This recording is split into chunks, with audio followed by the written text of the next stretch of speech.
Shalom Aleichem. In continuing the tribute to Harav Adin Evan Yisrael Steinzaltz, this is part 2. The last thing that I mentioned was his book, My Rabbi. It's interesting that he calls the book My Rabbi. The emphasis here, it's very clear if you think about it just for a moment, is the My, not the Rebbe. And this is who he was. He internalized everything. In Chabad lingo, we call this a pnimi, a very deep inner type of person who takes everything personal. And if it's not in a personal experience, if it doesn't become his own, it's considered superficial, external, and one is to avoid that. This is an age-old teaching of Chabad Hasidim from the Tzemach Tzedek.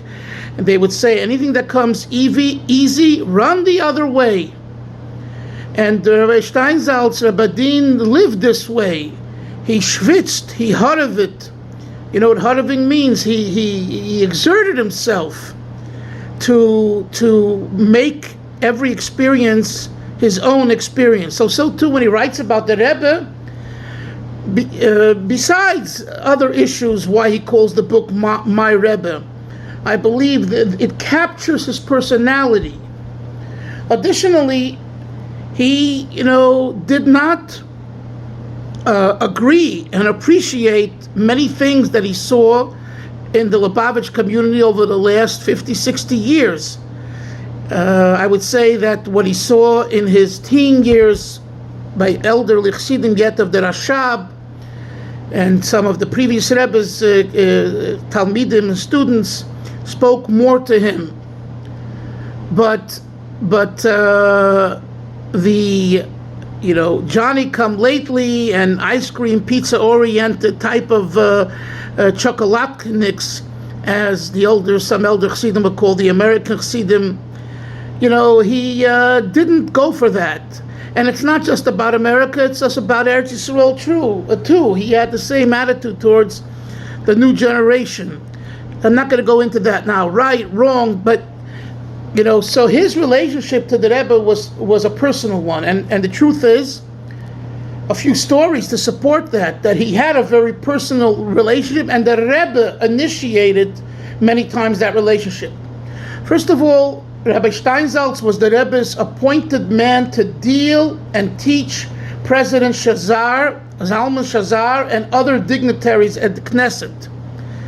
And in fact, in Tafshin Lab in 1970, when they concluded Mashiach Sefer Torah, you take a look of all the people who were honored to say a posuk. One of them is Rabbi Adin Steinzaltz. He was 33 at the time, and most of the other people were 60 plus, 60, 70, 80.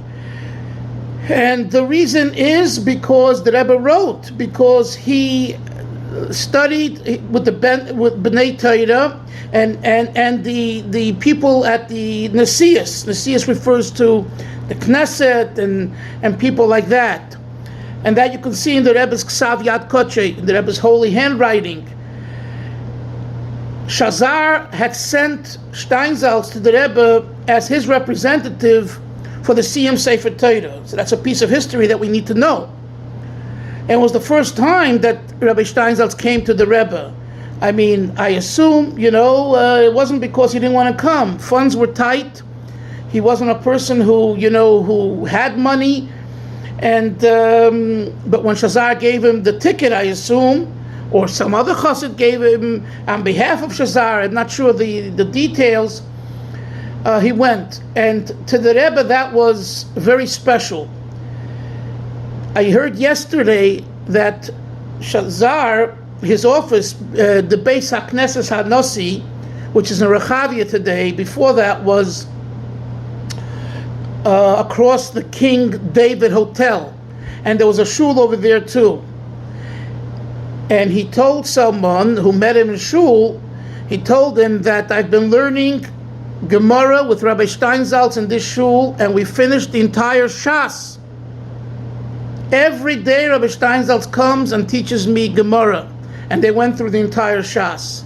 So you're talking about a person who did these type of activities Not in the name of Lubavitch, not in the name of Chabad, not in the name of Mizrahi.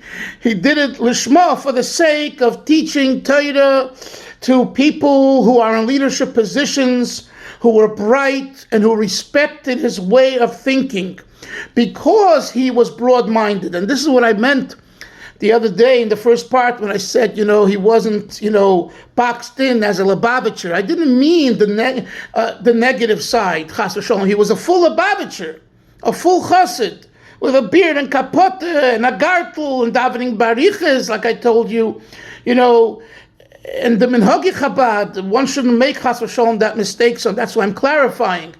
However, his mind was much broader than that, meaning, or better said, how to take this Chabad ethos and to bring it to all types of people. And that's what he demanded of himself, and that's what he demanded of others his entire life. And that leads me to the next point, that he opened the yeshiva in Russia, and he opened yeshiva in Tekoa and in Eretz Yisrael. They weren't under Toimchet Mimim, and they were to teach Torah to various types of Yidden in Russia, the Oz Yidden, and in Tekoa, another type of students. So there was you could say, an ecumenical approach to his teaching of Torah.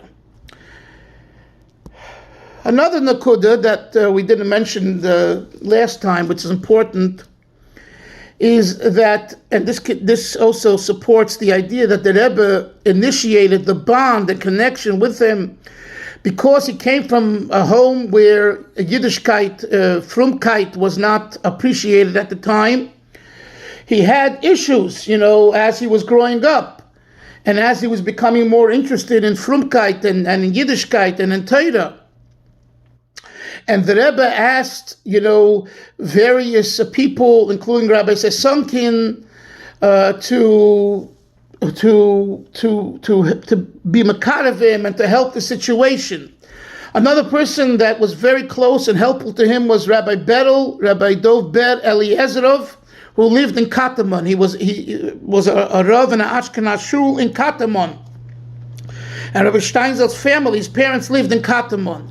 And he had a very big impact on him in his going towards the Lubavitch Chabad way and the Yiddish way, the Frum way. So the Rebbe, reached out to various people, relatives and others, that the Lubavitcher Yerushalayim, the Yerushalmi crowd, should appreciate a man like Rabbi Steinzaltz. You have to understand, because he wasn't a conformist and because he wasn't formal, and they're wearing, their black and white and their Yerushalmi clothing, and here comes someone who's wearing a short jacket and maybe a colorful hat and, like I said, his blue shirt and things like that, and he's going to represent Lubavitch and he's going to write about Chabad. And dafke him, the Rebbe said, yeah. And the Rebbe wanted them to give him a platform and to know that he is really a Chabadnik Pnimi. And that's why they asked him to be the unofficial Rav of the Tzemach Tzedek Shul, which he took very seriously, because after the war, the 67 war, the Tzemach Tzedek Shul we got back the Shul, and the minyanim started, and the Rebbe wanted davening should be there right away, and there's a lot of history there. And Rabbi Steinzaltz used to walk from, I don't know if he was living at the time in the German colony, the last 10, 20, 30 years he was living in the German colony, and he would walk every Shabbos there to the, so it's a half an hour to 45-minute walk, but he would walk. And that's where he davened by Barichas HaShabbos, and that's where you could talk to him after davening, and they were praying. So the platform that he was given became greater and greater over the years. But nevertheless, he wasn't boxed in by the platform. So this individual, Rabbi Din Steinzaltz, made a great impact for us and for the Jewish world. And finally, in the 1980s, I believe, late 80s, there was an attack against him by the Bnei Brak element, because they felt that some of the things he wrote in various books and even in the Talmud of his translation were of heresy nature. And the Rebbe contacted some people in Eretz Yisrael who were connected to the Eidah Charedis to forewarn a ban that that Bnei Brak wanted to issue against his writings and him, etc. And Baruch Hashem, they were successful. There's a lot of details on how that was, but they were successful, and Rabbi Steinzaltz also agreed to reprint certain things and give everyone back their money for the books that they bought, and they'll give them new books, the new with the changes in the writing. Not that he necessarily agreed that what he wrote was heresy, but being that it was perceived by some as heretical statements, he changed the language. So he went through, this trauma kind of himself, but came out stronger. And why do I say came out stronger? Because then, the Quran publishers out of Yerushalayim took over the printing and marketed well. And today it's much more popular and successful. So this is a little bit about this person whose neshama returned to the Eibishter last Friday.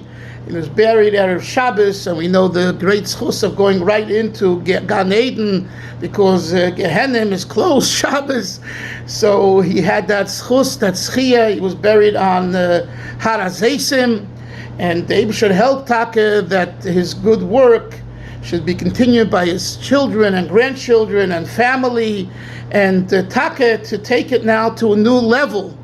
Because although he was, in a way, a one-man show, but he left so many writings and so many teachings that the family and others can take and really publicize and show how beneficial it is to so many Jews. I know people who, don't like, Hasidim necessarily. Not that they're Litvaks, modern and thinkers. And who was their kind of guide? Rabbi Adin Steinzaltz. Steinzaltz had a whole beard and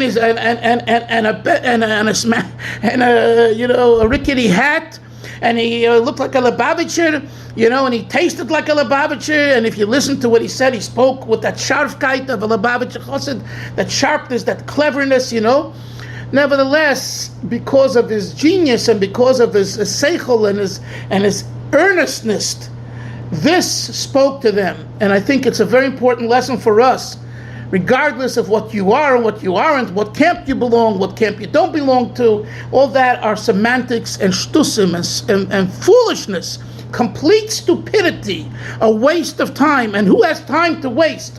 The COVID has shown us life can change overnight. You have time to waste? If you think you have time to waste, you're a fool, a big fool. So let us not be fools, because we're not fools, and understand that we're here because you have a purpose and a mission, and it takes hard work, and we should engage in it with a simcha, a freilichkeit, a happiness that Hashem gave us another day and another opportunity, and jump out of bed early in the morning and get your day started early. And with that, we'll definitely be zeicha, we'll merit to see Mashiach Tzidkenu in our days, right now, because of Mamash, Schusay Yogan Aleinu Akol Yisrael, Amen v'Amen.